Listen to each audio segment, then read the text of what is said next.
Hey there, streamers. I don't have a lot of time, so I'm gonna make this quick. My media studies professor gave me an assignment to work on a documentary with my friend Scott, and we've kinda wandered into that weird plot with human trafficking, and we're currently lost in this abandoned military barracks where everything's led us. And I don't know where Scott's wandered off to, so I'm gonna try to figure out where he has ended up, and I don't really know where he is in this place. So, sit back, enjoy the new episode. This is the Bloodstream.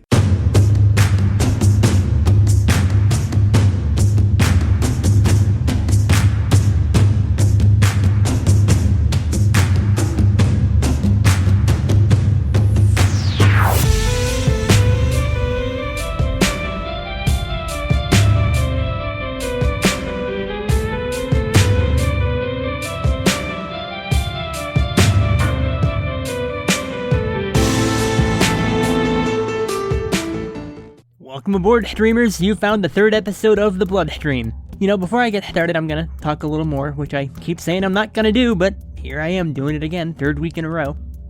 One of the things I'm really liking about the Bloodstream, with Trisk I'm usually doing older movies, like from the 80s and 90s, which is back when horror was really big and inventive and cheesy and bad in all the right ways. But Bloodstream is kind of letting me branch out, and I'm doing more modern stuff, and that's kind of fun and interesting, and it's not something I get to do too often except for the really good, legitimately good modern horror movies, which I do still talk about on occasion on my site. But this is kind of mixing those two things together with the old and the new, and just getting a chance to explore some of these movies that may be good, maybe not be, is turning out to be a lot of fun. My voice is not good today. Anyways, I'm not going to ramble too long, I just wanted to babble about that for a second. And I'm going to dive right in and play for you the trailer to this week's movie, Media Studies.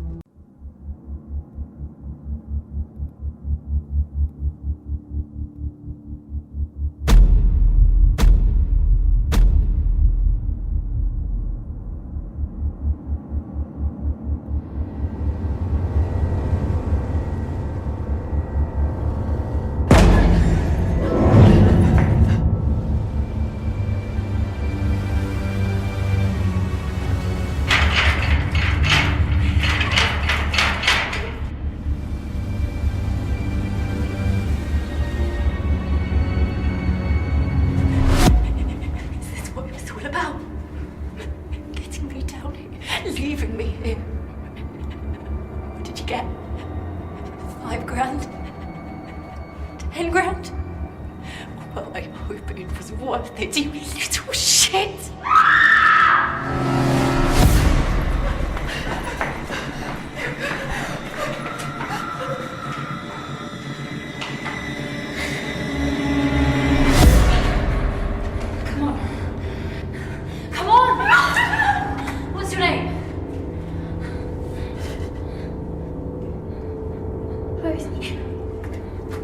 Where's he, Clark?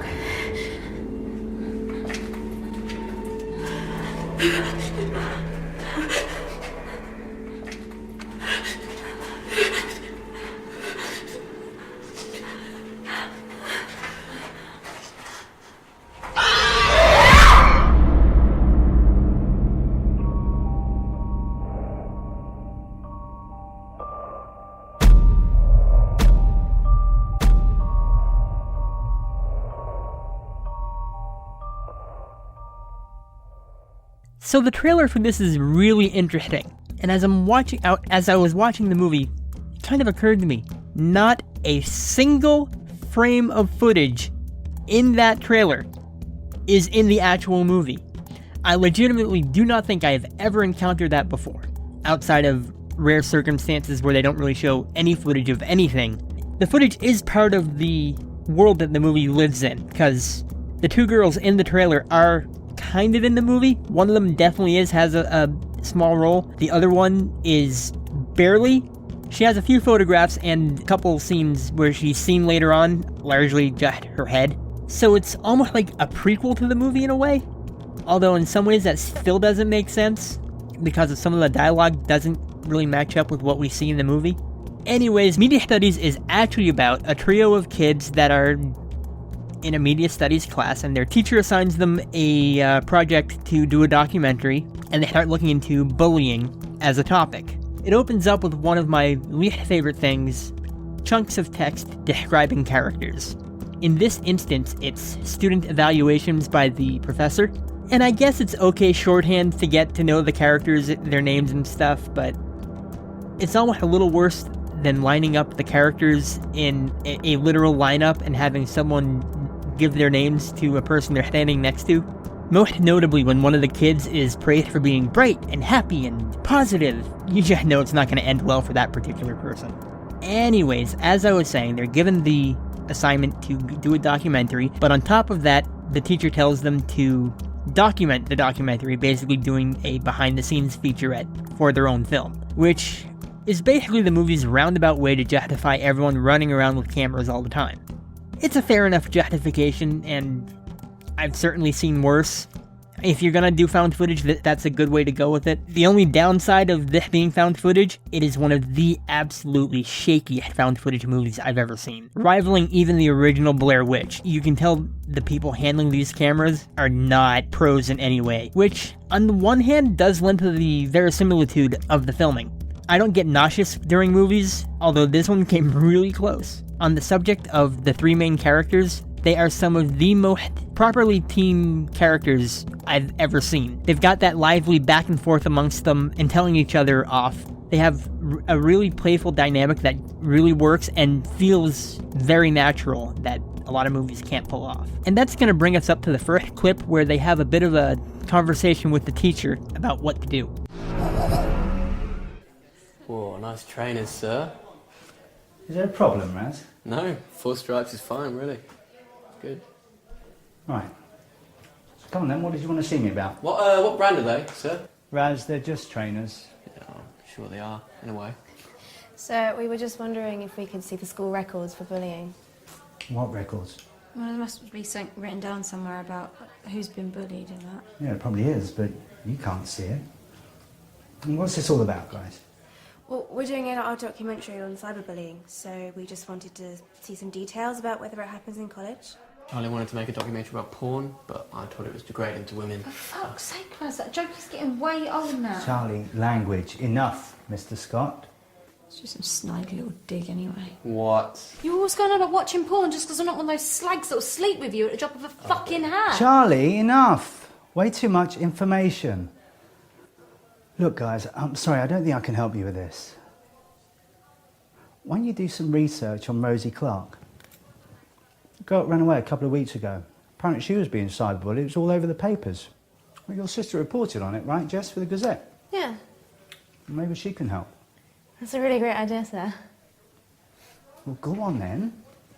Off you go. So yeah, they pick as a topic bullying and cyberbullying. They look into the disappearance of one of their fellow students who none of them really knew, who was cyberbullied and went missing. They ask around, talk to one of her friends who doesn't know anything, so we're going nowhere fast. At this point, the plot's kind of taking its time to get anywhere. Like, we just dead-ended with the friend with their really only lead. But I was actually kind of just having fun with these characters. Really ended up liking them for some reason. They were interesting characters, and while the movie may be slow, watching them kept me entertained until things actually started happening. Now, if you don't connect with these characters, it's probably going to be really slow going, and I don't blame some people for checking out. A lot of this movie is going to depend on how well you give a crap about these three kids.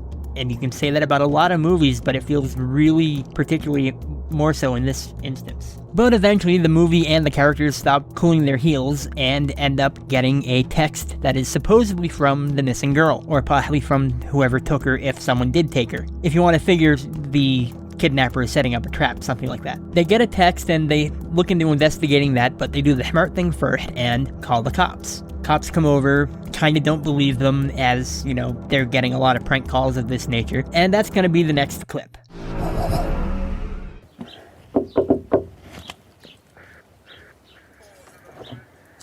Hi, we got a call from this address. Is everything okay? Yeah. Do you know that missing girl, Which one? Rosie Clark? Yes, that's an ongoing case. Is there something you know about it? I got a message today, and says help me. Under the dress. It's a prankster. We know who it is. He sends texts to the parents and friends of missing kids. Seriously? He's sick. Listen, I'll take down the number and look into it back at the station. I will need to take your details as well, if that's okay. Where do you think she is? Who, Rosie? We don't know. Do you want to come in then? Thanks. Sorry. Since it doesn't look like the cops are going to do much of anything, the kids decide to head off and investigate on their own. As one does, I would probably do the same. They get an address, look it up, go hunting for wherever it leads them, and eventually it leads to the missing girl Rosie's house. Oh, there was also a great Blair Witch bit of mocking, because this movie sure does know its roots, so it pokes fun at the original Blair Witch, and since I love poking fun at the Blair Witch, I'm gonna sneak in a clip of that. It's in the middle of fucking nowhere. Raz, you sure this is right? Look, I typed the postcode into maps and this is where it's sending us, so go that way. Fucking hate forests. How can you hate forests? Dunno. Blair Witch, probably. It's my project. It's ruined. It was Charlie's fault. Oh, Raz, shut the She fuck fucked it up. up. Fucking idiot. It ends up leading to the missing girl Rosie's house and her father in the driveway. He is oh so very thrilled to see these kids, asking about his missing girl and digging up all those open wounds of where she could be. They talk to him for a bit. He's distraught as one would be, and he says, fine, go up into her room and dig around her stuff and see what you can find. So at least they're getting somewhere and actually doing some decent detective work, which you would expect the actual detectives to have done by this point. You would think if they were looking for a laptop or something, the cops would have already found stuff like that and taken it away as evidence, but we'll just kind of move along past that plot hole. While poking around Rosie's room, they discover some photographs of the guy who is apparently her boyfriend and Jon Snow wannabe, Seth. And in a bit of logic that only a smart-ass college kid would think of, they go, hey, let's ask Seth outright if he kidnapped Rosie, which pretty much gets this reaction from Seth. You can knock. This is fucked up. Don't worry about it. Be fine.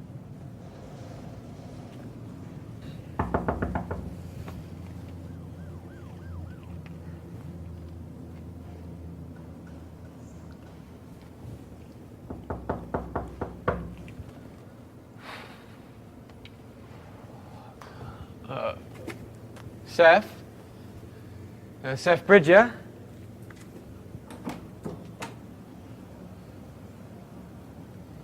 What?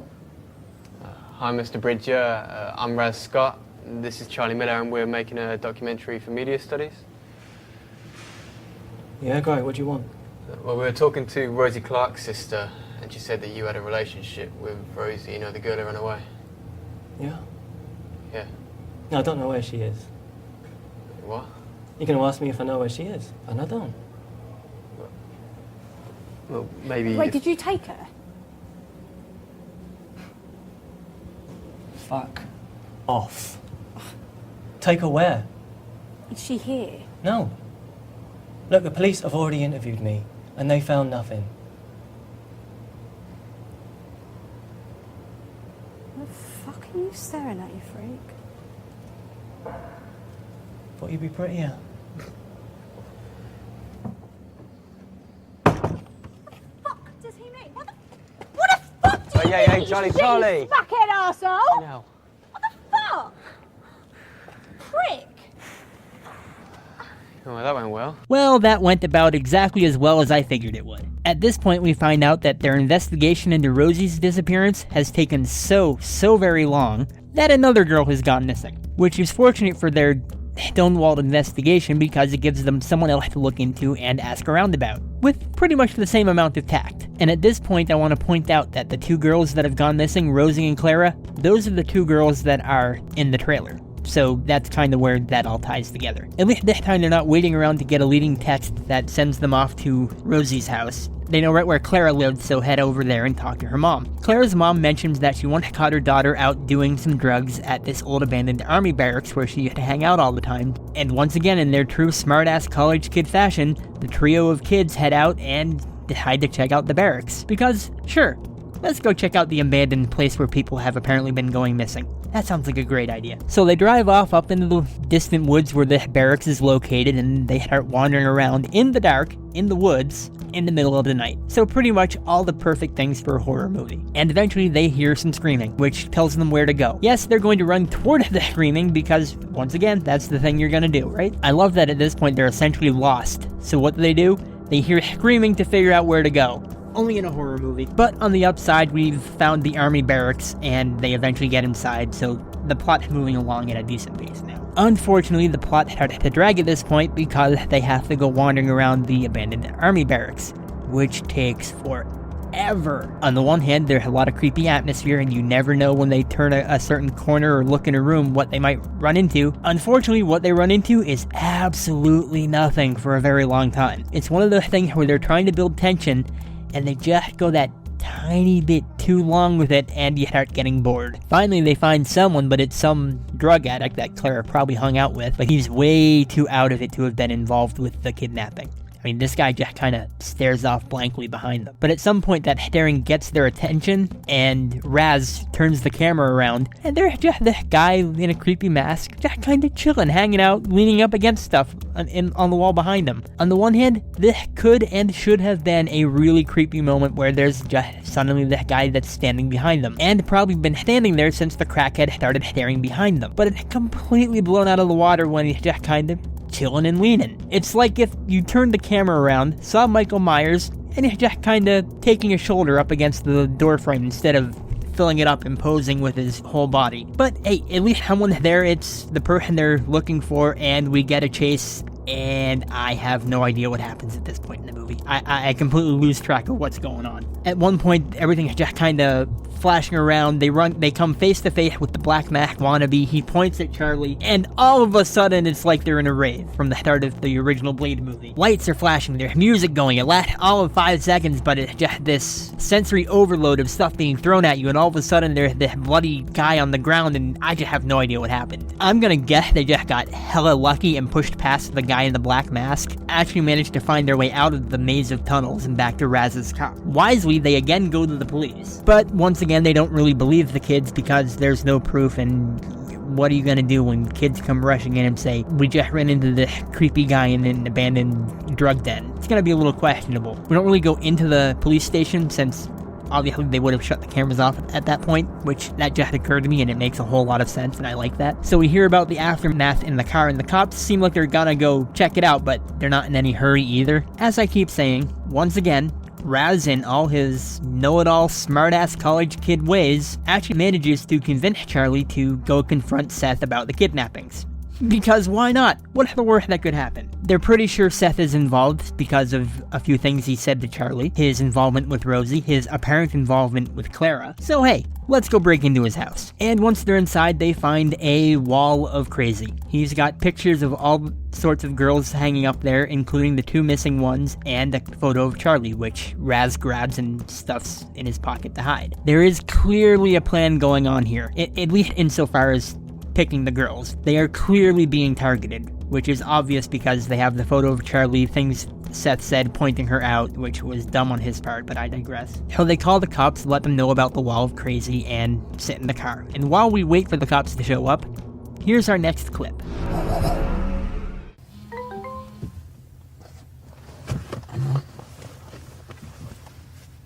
That's weird. It's Jess. It's a video message. You see? I'm at the barracks.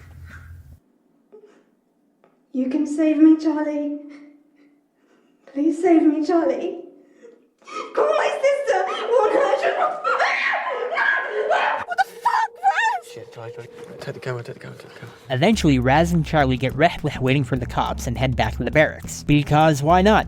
which is kind of the saying for this movie. They find Jess eventually and the guy in the black mask, who this time has a gun. And at this point, we learn a very important lesson. If nothing else, take away from media studies this one very important thing. Do not taunt the man in a mask who has a gun. If you say out loud to the guy with a gun that's kidnapping people, what are you gonna do, shoot me?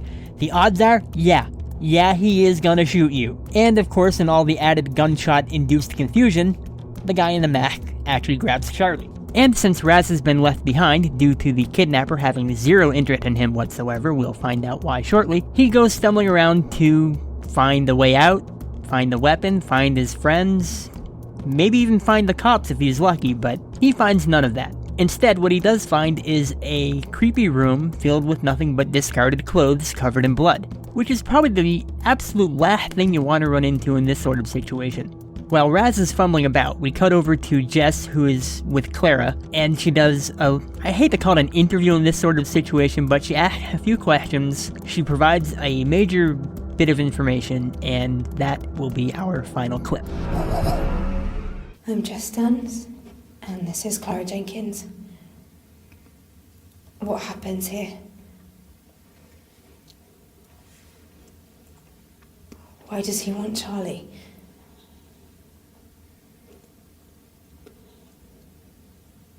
He needs virgins. Was she a virgin? A girl? Yeah, I think so. Why?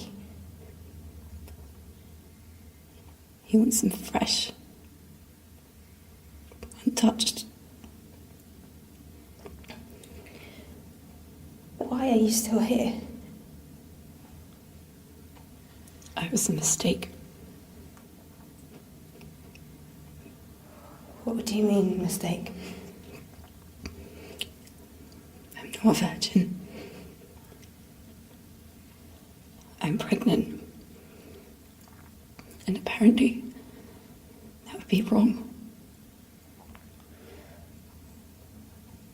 And did Seth Bridger bring you here?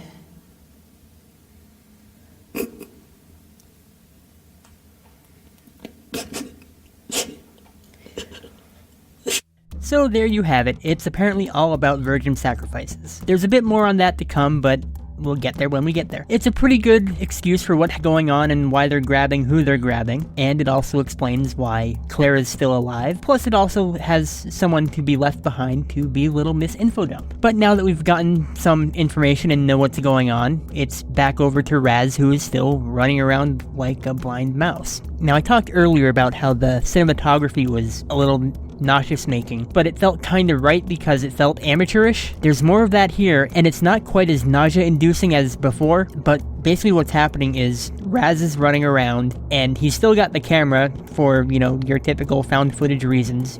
We can go along with that. We've learned to suck it up and go with found footage being found footage. He mentions earlier that they're still recording so they have evidence for the cops, which I think even at this point the normal person would have set the camera down, but it's good enough for this, it's found footage. Moving on. Anyways, Raz is running around and he's filming all the wrong stuff. He'll pause with the camera and it'll focus wrong. He'll get something in the foreground when he's trying to see the background. He'll be filming the walls as he's running, which all of this is so amateurish, so wrong, and it looks like it's kids running through a place trying to film something. It doesn't have that polished look that a lot of found footage movies end up with, because you do have someone who is a pro at cinematography behind the camera doing the actual work instead of your actors. It blurs back and forth both ways, but in this one, I don't know for certain if it was the actors playing Raz and friends filming the stuff, but whoever it was, it actually looks like amateur kids in college doing their thing. It might be the most natural found footage I've ever seen. And again, it really helps that feel of this is something that really happened. While yeah, you're getting shots of walls and out of focus crap, I really like how it's pulled off because it gives it that feel of reality. And there's the bonus that since this is filmed in an abandoned military barracks, a lot of the corridors are really small and really cramped, so it has that claustrophobic feel that really ratchets up the tension just by existing. Fortunately, the plot eventually does have to come to a close, and Raz does find Charlie. And it's not precisely virgin sacrifices he's coming across. When he finds Charlie, he sees standing over her the masked figure, still with the mask mostly on, eating Charlie. Oh, no, people, never! I don't mean in any kind of sexual way. He is literally digging in and chowing down. So when Clara says that he likes them fresh, she doesn't mean just, for virgin sacrifices. He means fresh meat for eating. This is virgin cannibalism. It's just different enough to set this movie apart. And this is more or less where the movie ends, since Raz does a lot more yelling and screaming trying to get out of there because he's freaking the fuck out, which I can't blame him for, but that does kind of draw the attention of the killer, who eventually shows up carrying the head of Jess, who they cut off at some point off camera, and the killer finishes off Raz by shooting him with the gun. And before the movie ends, once again, I'm getting into heavy spoilers here, which is funny considering this is literally like the last shot of the movie is a gigantic spoiler. If you want to go into this fresh, now's your chance to check out. I'm gonna dive right in. Before the movie ends, there's literally one last shot from Raz's camera where it's, sitting on the ground, all Blair Witch style, and the killer steps in and you see just that one single beautiful shot of his shoe, and just the shot of the killer's shoe ties the entire plot together in just a wonderful way. Sadly, it's a little obvious and a little bit telegraphed by some bits of dialogue at the very start of the movie. In fact, the very first clip had some of that dialogue in it, and I left it in there deliberately because I wanted that to be highlighted, because it really stands out. Fortunately, it's so far back in the movie that some people will have forgotten about it by now. I remembered my idea of that it was signaling that yes, it's the professor who's really behind everything, but I'd forgotten the specific dialogue, so when literally the shoe drops, a great visual pun there, you see the shoe that they establish the professor having, and you just have that light go off in your head. Even if you figured it out, you get that eureka moment of confirmation where it's like, professor set them on the path of Clara, he's taking his students that he's been talking to, knows the girls that are virgins, because he's kind of a authority figure, confidant that they come to and talk to. There's a scene that he has with Charlie that I didn't share earlier, just because it's behind closed doors, but you know what's going on. He has Seth doing the work and getting to know the girls to lure them off eventually. I wish it wasn't so telegraphed, because when you see that shoe come in, just, like I said, that wonderful moment of, oh, it all makes sense in just one single second of footage. And I love that. And that's pretty much the movie. The movie is slow at times. If you like the characters, you can get into it. And there's really some massive holes in the plot and logic of it all. I mentioned a few of them along the way. It's another one of those movies where I have a love-hate relationship. The acting's kind of except that I like the chemistry between the three mains. It feels real. That's the selling point of this movie. A lot of it feels real. The chemistry between the three leads. The way it's shot feels real. Even though it's, shot badly. That feels right for this thing. And I mean, if you can get past some slower moments, if you can get past that there are massive flaws in logic, the payoff is just about worth the journey. It's not quite as on par with the end reveal of Saw, which is kind of my go-to of amazing reveals from the 2000s onwards, but it's kind of up there. If there was more to it and not just, a second or two of footage that makes you go, oh, I get it, it would be a bigger deal, but it's still pretty good. At 75 minutes or so, it doesn't overstay its welcome. I definitely say, if you're a fan of found footage, it's worth a look. It's not great, it's not going to change the world. It does just enough things right, and just enough things different in its own way, that yeah, it's worth a look. And I guess that's gonna just about wrap things up. Before I go, I want to give the usual reminders that you can find us on Facebook, search for The Bloodstream. You should be able to find us by the logo. You can find us and subscribe on iTunes. Give us a rating and review there if you want. I post on Tumblr occasionally, teasing about what's coming later at thebloodstream.tumblr.com. You can find the rest of my work at triskadecafiles.com. If you've got suggestions to make the show better or movies you'd like me to take a look at, you can drop me a line at the Facebook group, or you can send me a message directly at phoenix@gmail.com. That's FOENIX. And that's the third episode of The Bloodstream. Take care and keep streaming.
Don't worry. It'll only hurt a lot.